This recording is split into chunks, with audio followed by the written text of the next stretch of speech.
ओम पूर्णमदः पूर्णमिदं पूर्णात् पूर्णमुदच्यते पूर्णस्य पूर्णमादाय पूर्णमेवावशिष्यते। ओम शांति शांति शांतिः। शंकरं शंकराचार्यं केशवं बादरायणं सूत्रभाष्य कृतौ वन्दे भगवन्तौ पुनः पुनः। ईश्वरो गुरुरात्मेति मूर्तिभेदविभागिने व्योमपद्व्याप्तदेहाय दक्षिणामूर्तये नमः। ओम शांति शांति शांति। జీవుడికి ఈశ్వరుడికి భేదం ఉందా లేదా అన్నది ప్రశ్న. భేదం ఉందని పూర్వపక్షి చెప్తాడు, రాసూత్రులు కనిపిస్తున్నాయి. సిద్ధాంతం అంటాడు భేదం లేదంటాడు. అదే ప్రసంగం జరుగుతుంది. అనుజ్ఞా పరిహారో దేహ సంబంధ జ్యోతిరాధివత్. అనుజ్ఞా పరిహారం అంటే విధి నిషేధము. ఒకటి శాస్త్రం యొక్క ఆజ్ఞ, ఇంకోటి ఇది చేయదని నిషేధం. అది అనుజ్ఞా పరిహారం. దేహ సంబంధ ఇవి ఆత్మకి లేవు, జీవుడికి లేవు, బ్రహ్మకి లేవు. దేహ సంబంధం వల్ల వస్తూ ఉంటాయి. జ్యోతిరాధిపత్. జ్యోతి అంటే అగ్ని. అగ్ని ఒకటే అయినా ఒక అగ్ని పవిత్రం అవుతుంది, ఇంకో అగ్ని అస్పృశ్యం అవుతుంది, అపవిత్రం అవుతుంది. అలాగా ఈ దేహ సంబంధం వల్ల ఈ జీవుడు అపవిత్రం అవుతాడో అంశంలాగా కనిపిస్తాడు అని అనుజ్ఞాపరిహారం. మిత్రులను సేవించవలేను, శత్రువులను దూరంగా ఉంచవలేను. ఈ విధమైన విధి ప్రతిషేధములు ఆత్మ అఖండైక రసమైనను అవిద్యా కారణం వల్ల దేహంతో తాదాత్మ్య సంబంధం పొందడం వల్ల కలుగుతున్నవి. దేహం వల్ల అగ్ని ఒకటే నేను శ్మశానాగ్ని అపవిత్రము అని పరిత్యజింతురు, సోతిన ఇంట్లో అగ్నిని పవిత్రంగా భావింతురు. ఆ విధంగానే ఇతడు తెలుసుకొనవలేను. అలాగే ఇక్కడ కూడా తెలుసుకోవాలి అంటాడు. ఋతో భార్యా ముప్పేయాత్ అగ్నిశోమయం పశుమా లభేత. అంటే శాస్త్రం ప్రకారం వివాహమైనా కేవలం ఋతుకాలంలోనే భార్యని చేరాలి అని. అగ్నిశోమయం పశుమా లభేత. అగ్ని అంటే అగ్ని, సోమ అంటే చంద్రుడు. వీళ్ళిద్దరికి వ్యవహారం చేసేటప్పుడు పశువుని బలిస్తారు. ఇది విధిశాస్త్రం. దీని అర్థము ఋతుకాలంలో భార్యను చేరలేను, అగ్నిదేవునికి చంద్రదేవునికి యాగంలో పశువును బలి ఇవ్వలేను. ఇది విధి. ఇప్పుడు నిషేధం చెప్తున్నారు. గుర్వాంగనాన్నోపగచ్చేత్ నా హింస సర్వభూతాన్ని. గురువు గారి భార్యతో సంబంధం పెట్టుకోకూడదు, ఏ భూతాలని హింసించకూడదు. గురువు యొక్క భార్యను చేరరాదు, సర్వభూతములను హింసించరాని సూత్రులు నిషేధం చెప్పుతుంది. లోకములో ఇది వేదంలో చెప్పారు. లోకంలో మిత్రుని సేవించవలేను, శత్రువుని త్యజించవలేను. ఇది విధి నిషేధము. అఖండము ఏకరసమైన ఆత్మల అవిద్య వలన దేహంతో తాదాత్మ్యం పొందిన కారణం వలన ఈ విధి నిషేధము యుక్తి సంగతం లగుతున్నది. దేహంతో తాదాత్మ్య సంబంధం ఉండటం వలన ఈ విధి నిషేధాలు శాస్త్ర సమ్మతము, యుక్తి సంగతం.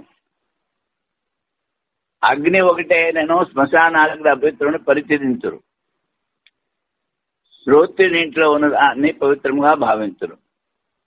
ఒకే సూర్యుని ప్రకాశమును అపవిత్ర దేహంతో సంబంధించి త్యజింతురు, పవిత్ర స్థానంలో ఉన్నదాన్ని స్వీకరించరు.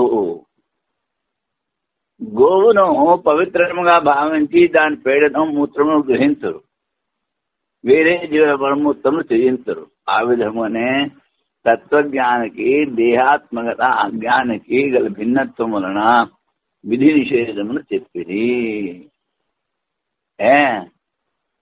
దేహాత్మక అజ్ఞాని వానికి విధి నిషేధాలు ఉన్నాయి, తత్వజ్ఞానికి విధి నిషేధాలు లేవు. ఎందుకని? దేహాత్మ బుద్ధి ఉండదు, ఆత్మచింతనలో మునిగి ఉంటాడు. ఆయనను ఆత్మ ఒకటే ఒకటి వల్ల కర్మ సాంకర్యం కలుగును అని మళ్ళీ ప్రశ్న. దానికి ముందు సూత్రంలో జవాబు చెప్తున్నారు. అసంతశ్చేత్యా వ్యతికర, కర్మల్లో సాంకర్యం రాదు. ఇందులో కన్నా ఉపాధి ద్వారా సీమితమైన అన్ని శరీరంలో ఆత్మ సంబంధం లేదు. కర్మలో సాంకర్యం ఉండదంటాడు. ఎందుకని? ఉపాధి ద్వారా సీమితమైన అన్ని శరీరములతో ఆత్మకు సంబంధం లేదు. ఆత్మకి ఏ విధమైనటువంటి సంబంధము ఉపాధితో ఉండదు. జ్ఞానికి ఉండదు, అజ్ఞానికి ఉండదు, దేనికి ఉండదు. ఆత్మ ఒకటే అయినను జీవుని కర్మఫలము సాంకర్యము కాదు. అంటే ఒకటి చేసిన కర్మ ఇంకోటికి పోదు. ఔపాధిక అంటే ఉపాధి శరీరం, శరీరంలో ఆత్మ కూడా శరీరంతో సంబంధం ఉండదు. ఉపాధుల్లో సాంకర్యం లేనందువలన ఉపహితమైన జీవుల్లో కూడా పరస్పరము సాంకర్యం లేదు. ఉపాధులు ఒకటి ఉపాధి ఇంకోటి కాదు, ఇంకోటి ఉపాధి ఒకటికి కాదు. వాళ్ళ వాళ్ళ శరీరాలు వాళ్ళకే. అలాగే శరీరాలకి సాంకర్యం లేదు, ఉపాధులు. అదేవిధంగా లోపల ఉన్న ఆత్మ కూడా సాంకర్యం లేదు. వారి కర్మఫలములకు సాంకర్యం ఎట్లు కలుగును అయినా కర్మల్లో సాంకర్యం రాదు. తర్వాత ఇంకో సూత్రం చెప్తున్నారు. ఆభాస ఏవచ అంటే ఈ అంతఃకరణంలో ఆ చైతన్యము ప్రతిబింబిస్తుంది, అంతేకాని జీవుడు లేక ఆత్మ చైతన్యం దానికి ఏ విధమైన సంబంధం ఉండదు. ప్రతిబింబంతో అజ్ఞానం వల్ల తాదాత్మ్యాన్ని పొంది జీవుడు సుఖ దుఃఖాలు అనుభవిస్తున్నాడు. అది సూర్యుని ప్రతిబింబం వల్లే జీవుడు పరమాత్మకు ప్రతిబింబమే. ఒక కొండలో ఉన్న ప్రతిబింబం కదిలినా వేరే కొండలో ప్రతిబింబం కదలదు. అటునే ఒక జీవునికి వాని కర్మల సంబంధం కలుగా వేరొక జీవునికి అవతలి వాని కర్మలతో సంబంధం ఉండదు. కర్మ సాంకర్యమని ముందు అడిగాడు, దానికే ఈ సూత్రంలో కూడా సమాధానం చెప్తున్నారు. కర్మల సాంకర్యం ఉండదు. ఈ విధముగా సాంకర్య పరిహారం మిక్కిలి సులభం. నీటిలో ప్రతిబించు సూర్యుని వల్లే అంతఃకరణలో పరమాత్మకు ప్రతిబింబము ఈ జీవుడు. అది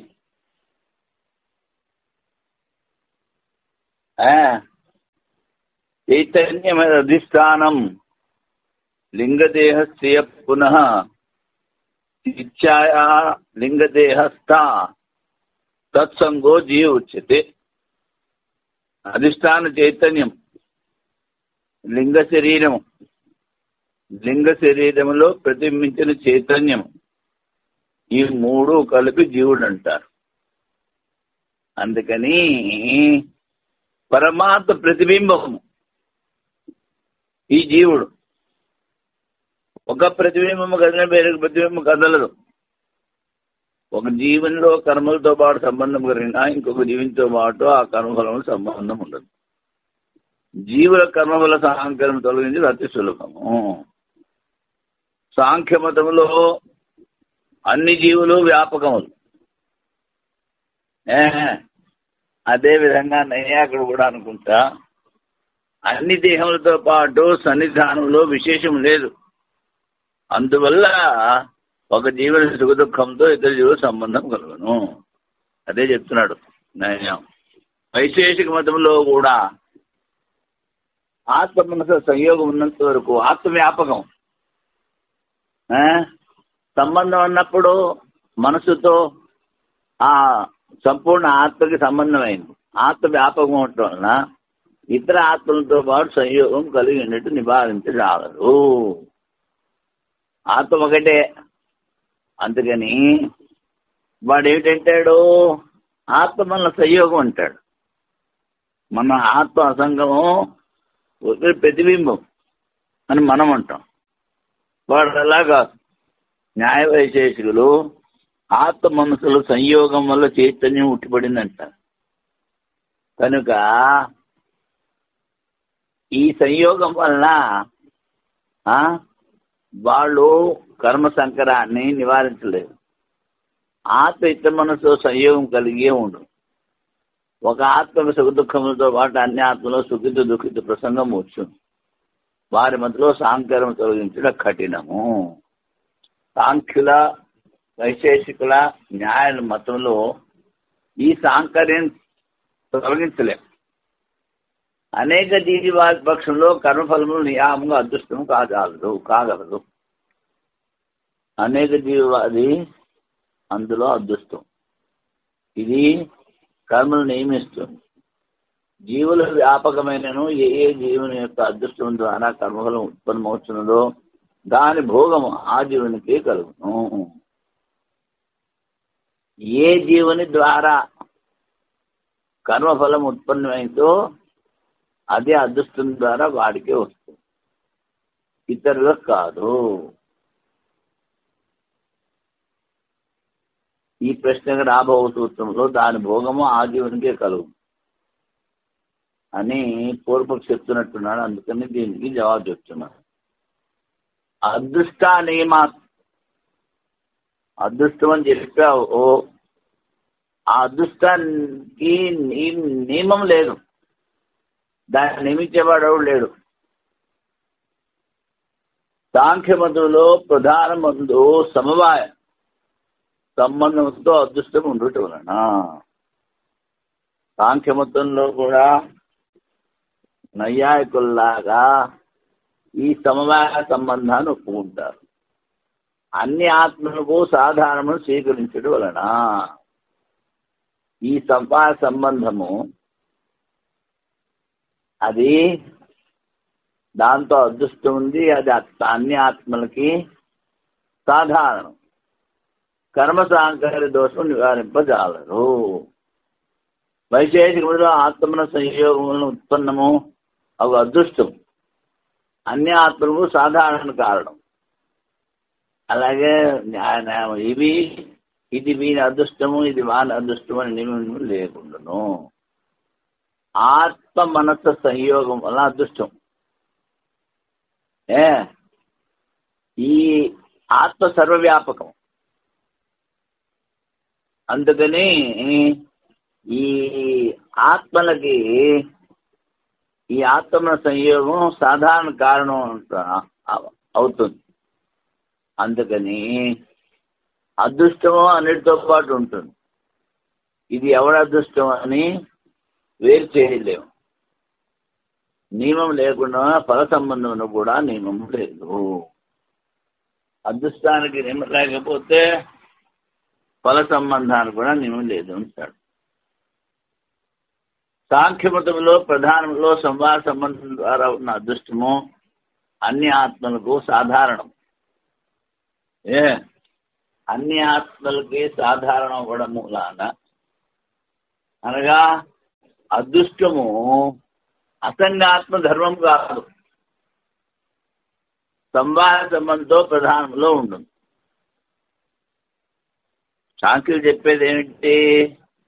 పురుషుడు ప్రధానము, ప్రధానం సృష్టికర్త. కనుక సంవాహ సంబంధంతో ఈ అదృష్టము జడమైన ప్రధానంతో పాటు ఉంటుంది. ప్రధానము అన్ని ఆత్మలకు సాధారణ కారణం. ఆ స్థితిలో ప్రత్యేక ఆత్మను సుఖాది భోగములకు ప్రధానంలో ఉన్న అదృష్టం ఎట్లు నియమించలేదు. ఇప్పుడు ప్రధానంతో పాటు అదృష్టానికి సంబంధం. ప్రధానము అన్ని ఆత్మలకి సాధారణ కారణం.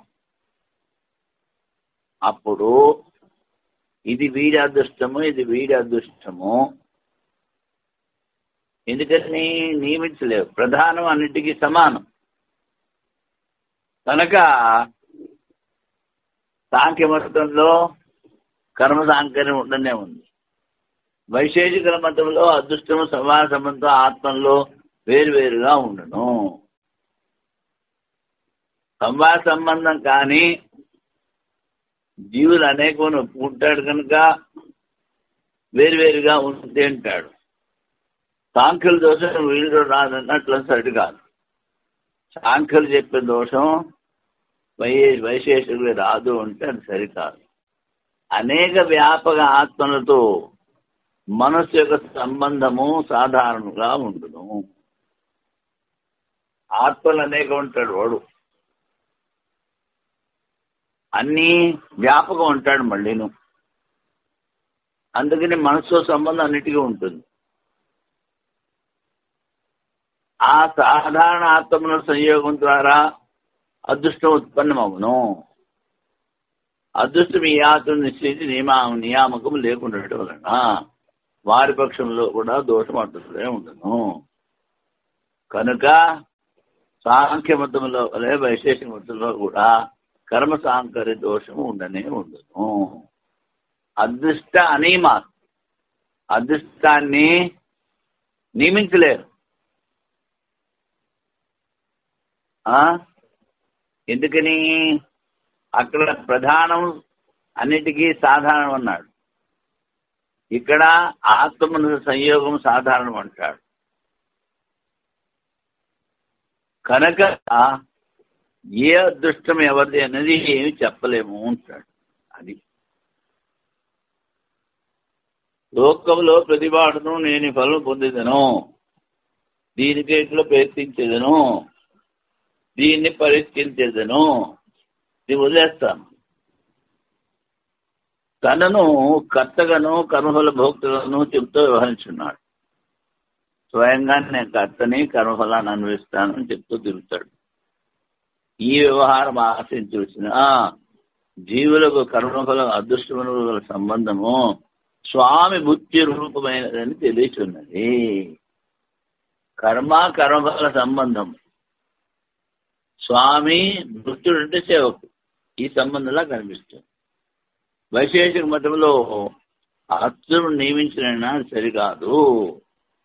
ఈ స్వామి భృత్య సంబంధము ఈ వైశేషిక మతంలో అదృష్టాన్ని నియమిస్తుంది అంటే అది సరికాదు అంటాడు. ఎందుకని? సూత్ర అభిసంధ్యాదిష్వపి చైవం. అభిసంధి అంటే కలవడం. ఏమిటి? ఆత్మ మనసు సంయోగం. దానివల్ల ఇది కుదరదు అని చెప్తున్నారు.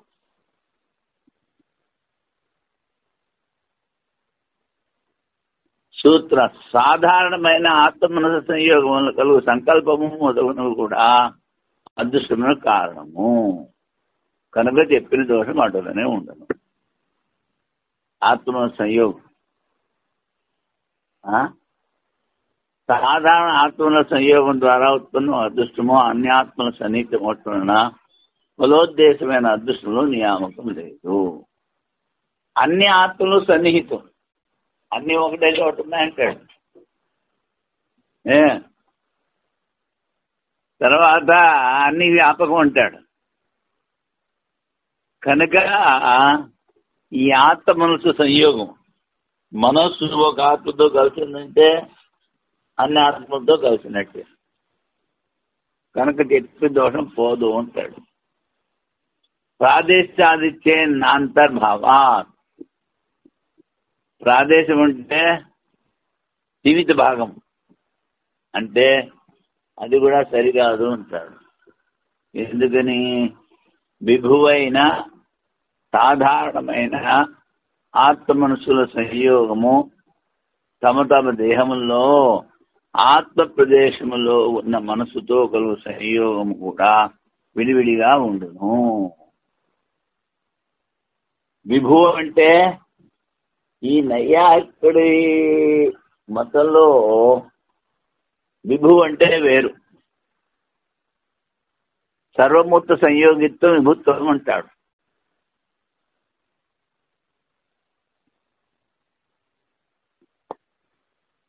తెలుపతి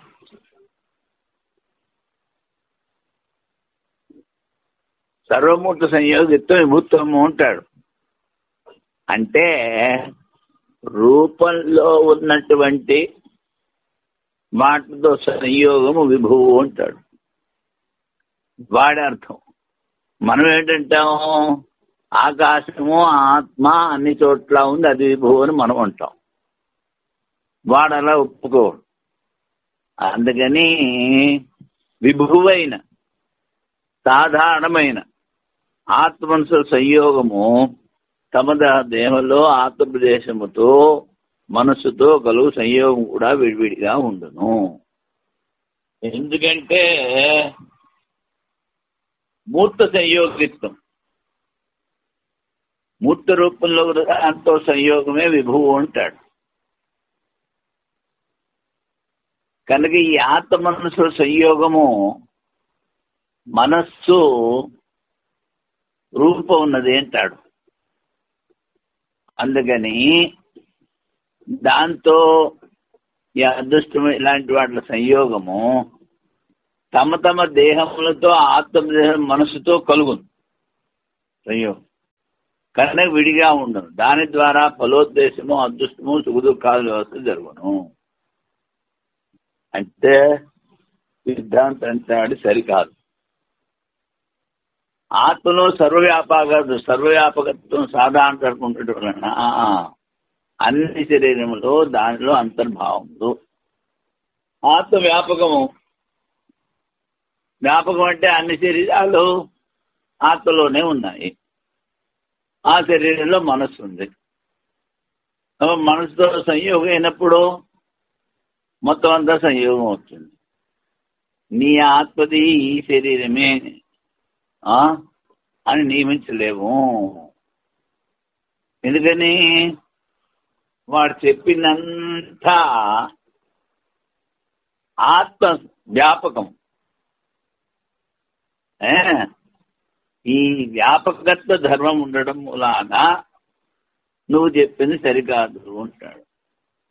వ్యాపక ఆత్మకు తన దేహ ప్రదేశంలో ఉన్న మనసుతో సంయోగం విడివిడిగా ఉండును. అదృష్టం ద్వారా కలుగు సుఖదుఖాలు జరుగును అని వైశేషికులు చెప్పినది సరికాదు. వ్యాపకమవటం వలన ఆత్మ అన్ని శరీరంలో ఉండదు. ఈ ఆత్మకు ఈ శరీరం అనే నియమం లేకుండటం వలన వైశేషికుల మతం సరికాదు. పూర్వం చెప్పిన అదృష్టాదులు సాంకర్యం అలాగనే ఉండదు. వేదాంత మతంలో జీవుల అస్తిత్వము భేదము అవిద్య వలన. జీవుల అస్తిత్వము భేదం, జీవుల్లో భేదం దేని మూలన? అజ్ఞానము. ఆ అవిద్యను బ్రహ్మ విద్య ద్వారా నశింపజేసించో జీవుల్లో స్వాభావికమైన బ్రహ్మభావం పొందును. అజ్ఞానం నశిస్తే ఆ జీవుడే బ్రహ్మభావం. ఈ భావన చెప్పు తత్వమస్య శృతివాక్యములు జీవుల్లో ఉన్న అవిద్యను మాత్రము అనువదించి చెప్పుట వలన జీవుల్లో ఉన్న అజ్ఞానాన్ని అనువాదం చేసి చెప్తున్నాయి అదే నువ్వు అని. మహావాక్యం ద్వారా చెప్పే ఆత్మస్వభావమును విరోధము లేదు. బ్రహ్మాత్మిక పక్షంలో అన్ని దోషములు తొలగిపోవు. భూత భౌతిక విషయములను చెప్పు శృతుల్లో పరస్పర విరోధ పరిహారం గావించడం వలన, ప్రామాణికంగా నిర్ణయించడం వలన పరబ్రహ్మలోనే శృతుల సమన్వయం నిర్దిష్టము సిద్ధమైనది. భూత భౌతిక విషయములు పంచభూతాల గురించి ముందు చెప్పాడు. ఆ శృతుల్లో ఉన్నటువంటి పరస్పర విరోధాన్ని పరిహారం చేశాడు. ఇది శృతి ద్వారా చేశాడు కనుక ప్రామాణికము. కనుక పరబ్రహ్మలోనే శృతుల సమన్వయము అని ఈ విధంగా చెప్పి ఈ ద్వితీయాధ్యాయస్య తృతీయ పాద సమాప్త. బ్రహ్మసూత్ర హృదయంలో ద్వితీయాధ్యాయంలోని తృతీయ పాద సంకలనము సమాప్తము. ఇప్పుడు ద్వితీయ అధ్యాయం యొక్క చతుర్థ పాదం ప్రాణాది వాక్య విరోధ పరిహార పాదం. ప్రాణాది అంటే ప్రాణమును కూడా చెప్పచ్చు, కానీ అక్కడక్కడ శుద్ధుల్లో ప్రాణాలు అంటే ఇంద్రియాలను కూడా చెప్పారు. అందుకని విషయం ఏంటి? ఇంద్రియాల్లో ఉన్నటువంటి విరోధం పరిహరిస్తారు. అంటే ఒకడు ఒక చోట ఒకలా చెప్తాడు, ఇంకోటి ఇంకో చోట ఇంకోలా చెప్తాడు ఇంద్రియాల గురించి. ఒకడు 7 అంటాడు, ఒకడు 11 అంటాడు. ఒకడు చర్మం ఒకటే ఇంద్రియం అంటాడు, మిగిలిన ఇంద్రియాలు కాదంటాడు. ఇలాంటి దోషాలన్నీ ఉన్నాయి వాళ్ళవి, అవన్నీ పరిహారం చేస్తారు. భౌతిక ఇంద్రియముల ఉత్పత్తి, వాని సంఖ్య, వాని స్వరూప విషయంలో శృతుల పరస్పర విరోధమును ఈ చతుర్థ భాగంలో పరిహరించదురు. ముందు ఇంద్రియాల ఉత్పత్తి, తర్వాత వాటి సంఖ్య, తర్వాత ఇంద్రియాల స్వరూపం, ఇవన్నీ కూడా ఈ పాదంలో పరిహారం చేస్తారు. ప్రాణోత్పత్తి అధికరణం, ప్రాణం ఉత్పత్తి సంగతి పూర్వాధికరణంలో జీవన కర్తృత్వ స్వరూపం చెప్పింది. కర్తృత్వం జీవుల్లోనే ఉందని చెప్పారు. జీవాత్మకున్న ఇంద్రియముల బుద్ధి సమవటం వలన వాని ఉత్పత్తి చెప్పుడు. జీవాత్మకి ఇంద్రియాలు ఉన్నాయి, అవి గుర్తుకొచ్చాయి, అందుకని అధికరణాన్ని ప్రసంగ సంగతి అంటారు. ఏదైనా చెప్తుంటే ఇంకోటి మధ్యలో గుర్తుకొస్తే అది కూడా చెప్పాలి. అది శాస్త్ర విధానం. అందుకని జీవుని చెప్తుంటే ఇంద్రియాలు గుర్తుకొచ్చాయట, అందుకని ఇప్పుడు ఇంద్రియాల గురించి చెప్తాను. ప్రాణము పేరుతో పిలువడు ఇంద్రియముల ఉత్పత్తిని గురించి అధికారంలో విచారణ గావించరు. సంశయం, బాగా ఇంద్రియములు అనాదియా లేక పరమాత్మ ద్వారా సృష్టింపబడినవా? ఇంద్రియాల అనాదియా? పూర్వపక్షం. సృష్టికి పూర్వము ఋషి పేరుతో చెప్పబడి ఇంద్రియముల అస్తిత్వం వినబడటం వలన ఇంద్రియములు అనాది. ఇంద్రియములు అనాది అంటాడు పూర్వ సిద్ధాంతం. ఒక జ్ఞానము ద్వారా సర్వజ్ఞానములకు ప్రతిజ్ఞ ఉండటం వలన ఇంద్రియములు భౌతికములనియు భూతముల ద్వారా ఉత్పత్తి అయినవని చెప్పుటకు ప్రమాణము కలదు. ఇంద్రియముల ఉత్పత్తిని చెప్పు శృతులు ఉండటం వలన ఇంద్రియముల ఉత్పత్తి స్వీకరించేటే ఉచితము. సృష్టికి ముందు ఇంద్రియములు ఉన్నవని పూర్వ సృష్టి దృష్టితో చెప్పింది. యథాపూర్వ కల్పేత్ అంటారు. ముందు సృష్టి ఎలా ఉందో అలాగే సృష్టి జరిగింది. అందుకని ఇంద్రియాలు భూతాల ద్వారా ఉత్పత్తి అయిపోయాయి, పంచభూతాల ద్వారా. దానికి ప్రమాణం ఉంది. కనుక నువ్వు ఋషి పేరుతో ఇంద్రియాలు సృష్టికి ముందు ఉన్నాయి అంటే అది సృష్టి దృష్టితో చెప్పారు, పూర్వ సృష్టి దృష్టితో చెప్పారు. అంతేకాని ఇండియాలో అనాది కాదు. ఇప్పుడు వైయాసిక న్యాయమాలు కిం ఇంద్రియాన్ని అనాదీని సృజంతేవా పరమాత్మన సృష్టి ప్రాగపి ఋషినాంనేషాం తద్భావోక్తేరనాదిత ఏకబుద్ధ్యా సర్వబుద్ధే భౌతికత్వాదనుసుతే ఉత్పద్యంతే అస సద్భావః ప్రాగవాంతర సృష్టితః. ఇంద్రియాన్ని అనాది పూర్వాది అంటున్నాడు. ఇంద్రియములు అనాది లేక సృజంతేవా లేక ఇంద్రియాలు సృష్టించబడుతున్నాయా పరమాత్మ ద్వారా అంటే వాడి సమాధానం ఏంటి? సృష్టి ప్రాగ్ ఋషినాంనా ఏషాం సద్భావాక్త అనాదిత. సృష్టికి ముందు ఋషుల పేరుతో ఈ ఇంద్రియాలు ఉన్నాయి కనుక ఈ ఇంద్రియాలు అనాది అంటాడు పూర్వవారు. దానికి సిద్ధాంత సమాధానం ఒక బుద్ధి ద్వారా సర్వబుద్ధి సర్వవిజ్ఞానం, అది ప్రతిజ్ఞ. భౌతికత్వాజనుసుతే ఈ ఇంద్రియాలు భూతాల ద్వారా ఉత్పత్తి అయ్యాయి, ఆ భూతాల ద్వారా ఉత్పత్తి చెప్పే శృతులు కూడా ఉన్నాయి. ఉత్పద్యంతే అత సద్భావ ప్రాగ్ అవాంతర సృష్టిత. మరి ఋషి పేరుతో ముందు ఉన్నాయంటే అది ముందు సృష్టి చెప్పడానికి పూర్వ సృష్టి దృష్టితో చెప్పారు, అవాంతర సృష్టి దృష్టితో చెప్పారు. అంతేకాని ఇంద్రియాలు సృష్టికి ముందు లేవు.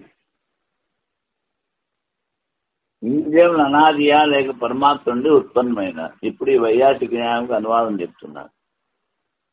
సృష్టికి పూర్వము ఋషుల పేరుతో ఇంద్రియాలు అని చెప్పినందువలన అనాది అని పూర్వపక్షం అవుతుంది.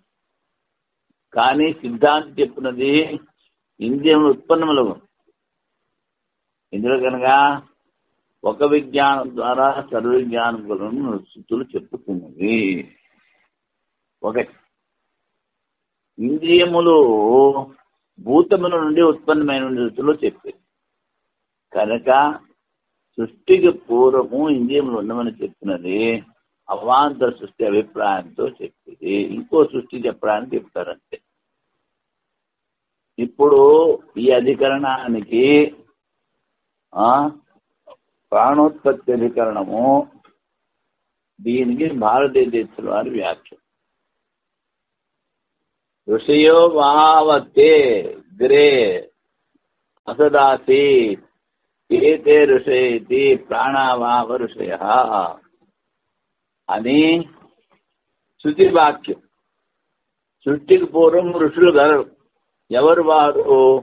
ప్రాణములను ఇంద్రియములు అని శృతి ఆధారం వలన ఇంద్రియములు సృష్టికి పూర్వమే గలవు అని పూర్వపక్షి చెప్తున్నాడు. సిద్ధాంతి జవాబు, చెప్పిన శృతి ద్వారా సృష్టికి పూర్వము ప్రాణమనగా ఇంద్రియము సద్భావము చెల్లిచున్నప్పటికీ వాని ఉత్పత్తి స్వీకరించినచో ఒక విజ్ఞానం ద్వారా సర్వవిజ్ఞానం ప్రతిజ్ఞను హాని కలుగు. అంతేకాక అన్నమయమి సౌమ్యం మనః ఆపోమయ ప్రాణ. మనస్సు అన్నమయం, ప్రాణము జలమయం. అన్నమనగా పృథివీ, దాని నుండి మనసు ఎదించింది. జలము నుండి ప్రాణములు ఉత్పన్నమైనవి. ఇక్కడ అన్నమయం హి సౌమ్య మనః అన్నారు. అంటే మనం ఎలాంటి అన్నం తింటే అలాగే మనసు పనిచేస్తుంది. నేను ఇది చాందోగ్యంలో చెప్పారు. తిన్న అన్నము 3 భాగాలు అవుతుంది. స్థూలము, పురీషము, మలము అవి వెళ్ళిపోతుంది. మధ్య భాగము అన్నరసమయ్యి రక్తమయ్యి రక్తం నుంచి మాంసము, కొవ్వు, మళ్ళీ ఎముకలు, మధ్య వీర్యము అవుతుంది మధ్యం భాగం.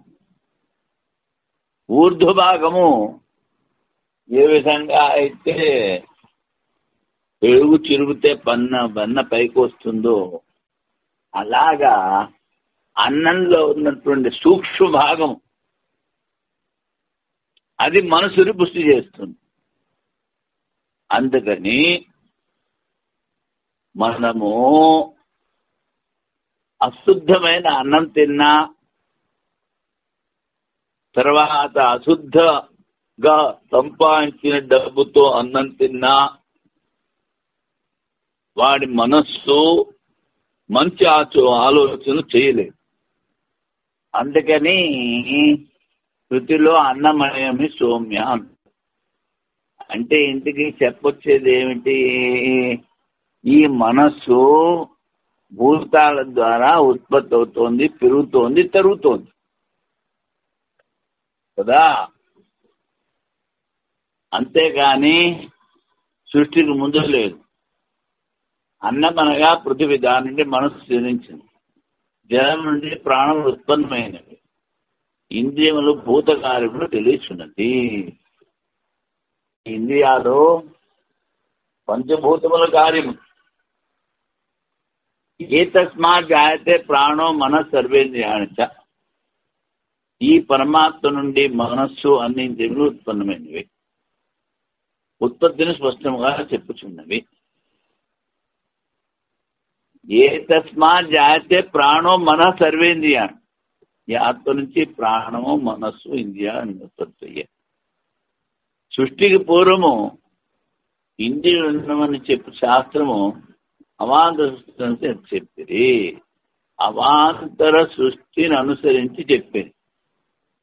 అందువల్ల పరమాత్మ నుండి ఇంద్రియులు ఉత్పన్నమవుతున్నవి అని చెప్పుటలో ఏ విరోధము లేదు.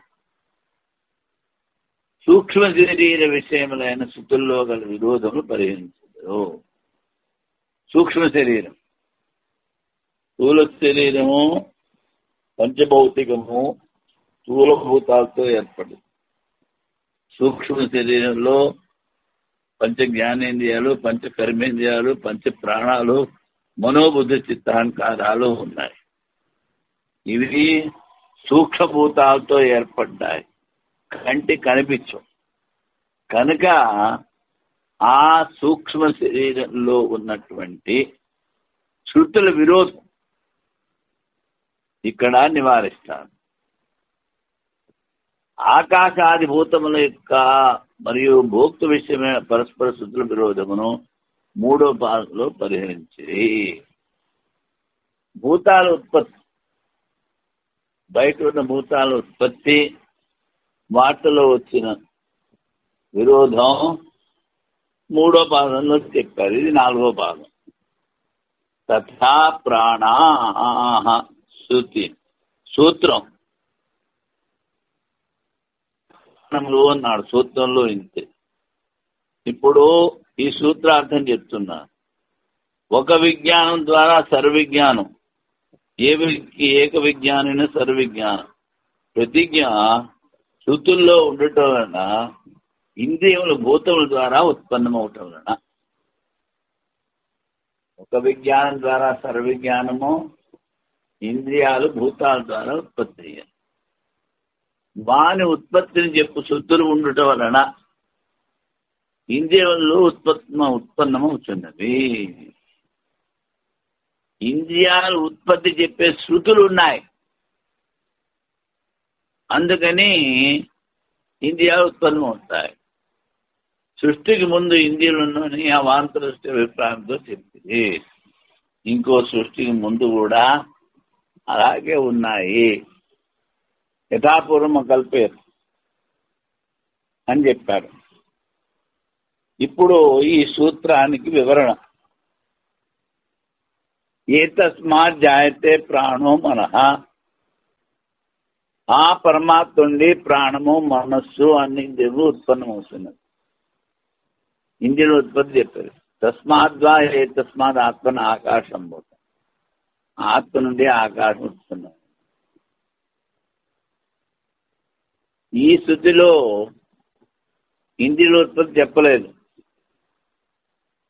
ఋషియవాగ్రే సదాసీత్ ప్రాణావా ఋషియ, ఇంద్రియములన్నీ సృష్టి పూర్వం ఉండెను, వీరిని ఋషులందరూ సృష్టికి పూర్వం ఉండుట, ఉత్పత్తి చెప్పుట, ఉత్పత్తిని చెప్పకుండా అను శృతుల్లో విరోధం కలదని పూర్వపక్షి కథనము. ఈ శృతి ద్వారా ఈ ఋషులు అంటే ఇంద్రియాలు సృష్టికి పూర్వం ఉన్నాయని చెప్తోంది. కొన్ని చోట్ల ఇంద్రియాల ఉత్పత్తి చెప్పలేదు. కొన్ని శృతుల్లో ఆత్మ నుండి ఆకాశం చెప్పారు, పరమాత్మ నుండి ప్రాణం మనస్సు అని చెప్పారు. కనుక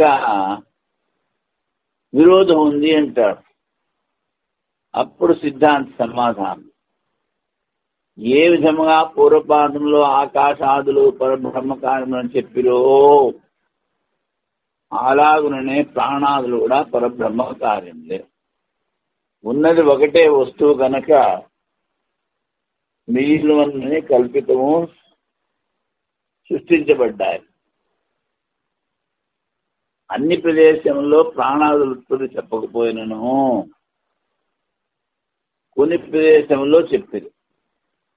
ఋతుల్లో సమానతలేక ఏకవాక్యం చెప్పుడికే ఆకాశాదులే ఇందులో ఉత్పత్తి స్వీకరించవలేను.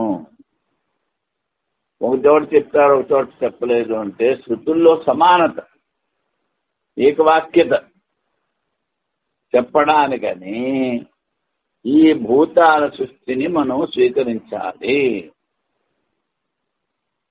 ఉత్పత్తికి పూర్వం ఇంద్రియులు కలవని శృతిలో చెప్పడం వలన ఇంద్రియులకు ఉత్పత్తిని చెప్పే శృతి గౌణమా అంటే ముందు కూడా సృష్టికి ఇంద్రియాలు ఉన్నాయి, మళ్ళీ ఇంద్రియాలు సృష్టి అయ్యాయని చెప్పారు. కనుక మళ్ళీ సృష్టి అయ్యాయని చెప్పింది గౌణార్థం, ముఖ్యార్థం కాదు. ఎందుకంటే ముందు నుంచే సృష్టి ఇంద్రియాలు ఉన్నాయని చెప్పారు కనుక. ఈ సందేహానికి సమాధానం ముందు గౌణి అసంభవాన్ని. శృతులు సృష్టి చెప్పే ఇంద్రియాల సృష్టిని చెప్పే శృతులు గౌణమని చెప్పడానికి వీల్లేదు. ఇంద్రియముల ఉత్పత్తిని చెప్పి శృతి గౌణి కాదేరు. ఒక విజ్ఞానం ద్వారా సర్వవిజ్ఞానం చెప్పే శృతికి ప్రతిజ్ఞ విరోధం వచ్చింది. ఈ ప్రాణోత్పత్తి శృతి గౌణి ఒకటికి వీలు లేదు. ప్రాణం అంటే ఇంద్రియాలు, ఇంద్రియం అచేతనంలో పడితే పరబ్రహ్మ రూపంలో కానేరు. సృష్టికి ముందుంటాయంటే బ్రహ్మతో ఉన్నాయి. మరి ఇంద్రియాలు అవి జడము, అవి బ్రహ్మరూపంలాగా అవుతాయి. సర్వవిజ్ఞాన శుద్ధి ప్రజ్ఞలు హాని వచ్చేటి వలన బ్రహ్మ భిన్నములు కానేవరు. మళ్ళీ బ్రహ్మ కన్నా భిన్నము కాదు, అన్ని బ్రహ్మ నుంచి వచ్చాయి. ఉపాదాన కారణం పరబ్రహ్మ. కనుక ఇంద్రియ ఉత్పత్తిని చెప్పి శృతి గౌణము చెప్పి సరికాదు. ప్రాణుల ఉత్పత్తిని చెప్పి శృతి గౌణి కానేరదు. ప్రాణాది సంపూర్ణ జగత్తును బ్రహ్మ వికారం స్వీకరించినచో కారణం అంటే కార్యం భిన్నం కానందువలన వికారం మార్పు ఏమిటి? కల్పితం. ఇది కల్పితం అవ్వటం వలన వేరు కాదు. అప్పుడు ఒక విజ్ఞానం ద్వారా సర్వవిజ్ఞానం కూడా సరివస్తుంది. లేకపోతే ప్రతిజ్ఞకి హాని, శృతి ప్రతిజ్ఞకి హాని. ప్రతిజ్ఞాన దోషం ఉండటం వలన ఇంద్రియములకు ఉత్పత్తి అని చెప్పి శృతిని గౌరవం చెప్పుడు వీలు లేదు. కనుక ఇంద్రియములకు ఉత్పత్తి కలదు, ఇంద్రియాలకి ఉత్పత్తి ఉంది. తత్ప్రాక్ శృతేశ్చ,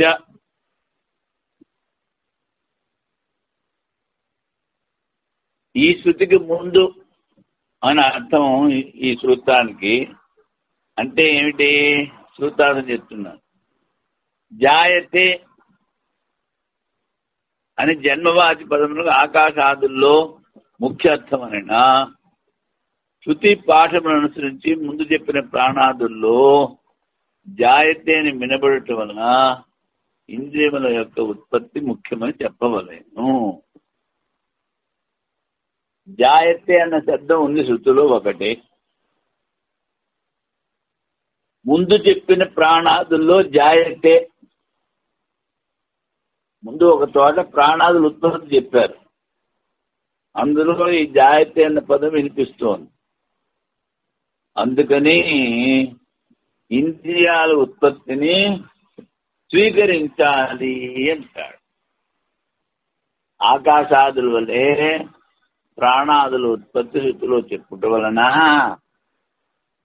ప్రాణాదుల ఉత్పత్తిని చెప్పు శృతి ముఖ్యమని స్వీకరించవలేము. ఇంద్రియాల ఉత్పత్తి చెప్పే శృతిని ముఖ్యమని ఒప్పుకోవాలి. ఏ తస్మాత్ జాయతే,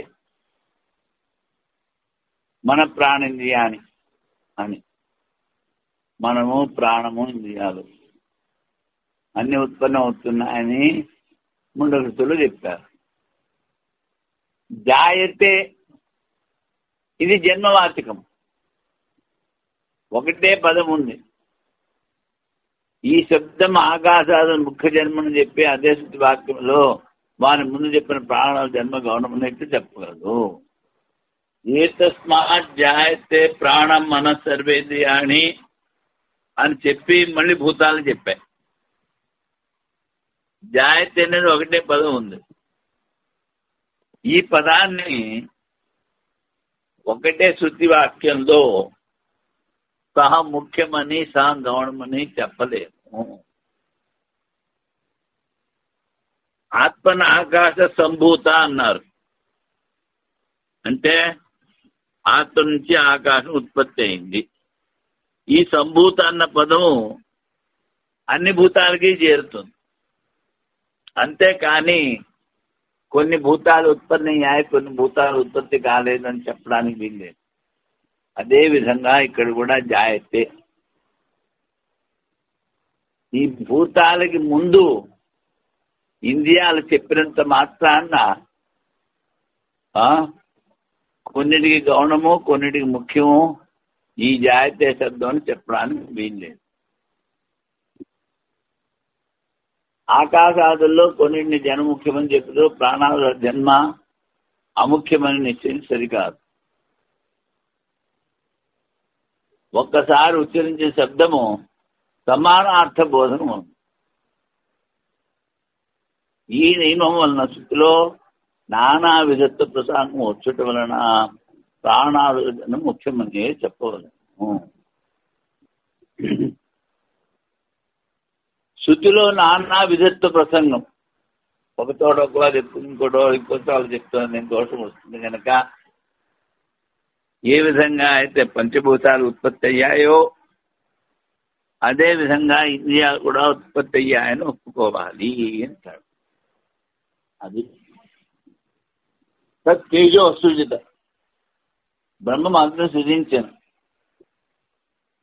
ఇక్కడ ప్రాణోత్పత్తి వినిపించట్లేదు. అగ్ని జలం ప్రసవిస్తూ శ్రవణం మాత్రం వినబడటం వలన ప్రాణాదు ఉత్పత్తి స్వీకరించడం సరికాదు. ముండకల్లో వినిపించినా చాందోగ్యంలో వినిపించలేదు. అందుకని ఈ ఇంద్రియాల ఉత్పత్తి చెప్పడం సరికాదు అంటాడు పూర్వవాది. అప్పుడు దానికి సమాధానం చెప్తున్నారు. తత్పూర్వకత్వాద్ వాచః, వాచః అంటే వాణి ఇంద్రియం తత్పూర్వకత్వ భూతాలకు ముందు చెప్పింది. తత్పూర్వకత్వాత్ అంటే తత్పూర్వకత్వాత్ వాచ వాణి ముందు చెప్పడం వల్ల ఏమిటి? అన్నమయమి సౌమ్య మన ఆపోమయ ప్రాణతేజోమయి వాక్. ముందు చెప్పాను, అన్నము ద్వారా మనస్సు, జలము ద్వారా ప్రాణము, తేజోమయము అంటే తేజస్ పదార్థములు. నూనె నెయ్యి ఉన్న గింజలు ఇవన్నీ తింటూ ఉంటే, మిరియాలు ఇవన్నీ తింటూ ఉంటే వాణి శక్తి పెరుగుతుంది. ఇవన్నీ తేజ పదార్థాలను ఒప్పుకున్నారు. అంటే వాణి ఆ తేజ పదార్థాల ద్వారా పెరుగుతుంది, తరుగుతుంది. మనస్సు అన్నము యొక్క, ప్రాణం జలం యొక్క, వాగింద్రియం అగ్ని యొక్క వికారము. మనస్సు, ప్రాణము, వాగేంద్రియము బ్రహ్మ వికారం, బ్రహ్మకారం. అగ్ని, జలము, పృథివీ రూపమైన బ్రహ్మ వికారముగా చెప్పబడినవి. అగ్ని, జలము, పృథివీ ఇవి కూడా బ్రహ్మ వికారం. ఇంద్రియముల ఉత్పత్తి శృతి ఉపపన్నము, యుక్తి సంగతం. ఇప్పుడు వాణి ఇంద్రియము, మనస్సు ఇంద్రియం. అన్నమయం సోమే మనః అన్నప్పుడు మన ఇంద్రియము అన్నం ద్వారా ఉత్పన్నమైంది. మనస్సు అన్నం నుండి జనించను, ప్రాణం జలం నుండి, వాగింద్రియం అగ్ని నుండి. ఈ శృతిలో బ్రహ్మ నుండి అగ్ని, జలము, పృథివీలకు ఉత్పత్తి చెప్పిన తర్వాత వాగింద్రియం, ప్రాణం, మనసు సామాన్య ఉత్పత్తి చెప్పింది. ఇందులో ముందు బ్రహ్మ నుండి అగ్ని, జలము, పృథివీ శాంతోజ్ఞంలో చెప్పారు. ఆ తర్వాత వాగింద్రియము, ప్రాణం, మనసు చెప్పారు. అందుకని ఈ వాణి మొదలైన ఇంద్రియాలు భూతపూర్వకము, పంచభూతముల పూర్వకం. అంటే పంచభూతాల ఉత్పత్తి చెప్పి ఆ తర్వాత ఇంద్రియాల ఉత్పత్తి చెప్పారు. పృథివీ ఉత్పత్తి చెప్పిన తర్వాత వాగింద్రియము, ప్రాణము, మనస్సుల సామాన్య ఉత్పత్తిని చెప్పి, ఈ సామాన్య ఉత్పత్తి నియమం ద్వారానే బ్రహ్మ నుండి ఇంద్రియ ఉత్పత్తి సిద్ధమవుతున్నది. ప్రాణాదుల అన్నమైన చెప్పుడు ద్వారా బ్రహ్మకార్యత్వం సిద్ధము. ఇంద్రియంలో బ్రహ్మకార్యము, ఇంద్రియాలు ముందు లేవు నాయనా అన్నది సిద్ధమైంది. ఇప్పుడు ఇది అయింది. రేపు సప్తగతి అధికరణము. ఈ ఇంద్రియాల ఉత్పత్తి ఉందా లేదా? ప్రాణం అంటే ఇంద్రియాలు, ప్రాణోత్పత్తి అధికరణం అయింది. మీరేంది మళ్ళీ రేపు చెప్పుకున్నాము. ఓం పూర్ణమదః పూర్ణమిదం పూర్ణాత్ పూర్ణముదచ్యతే పూర్ణస్య పూర్ణమాదాయ పూర్ణమేవ అవశిష్యతే. ఓం శాంతి శాంతి శాంతి. శంకరం శంకరాచార్యం కేశవం బాదరాయణం సూత్రభాష్యకృతౌ వందే భగవంతౌ పునః పునః. ఈశ్వరో గురురాత్మేతి मूर्तिभेद विभागिने व्योमवद्व्याप्त देहाय दक्षिणामूर्तये नमः। ओम शांति शांति शांति। ओम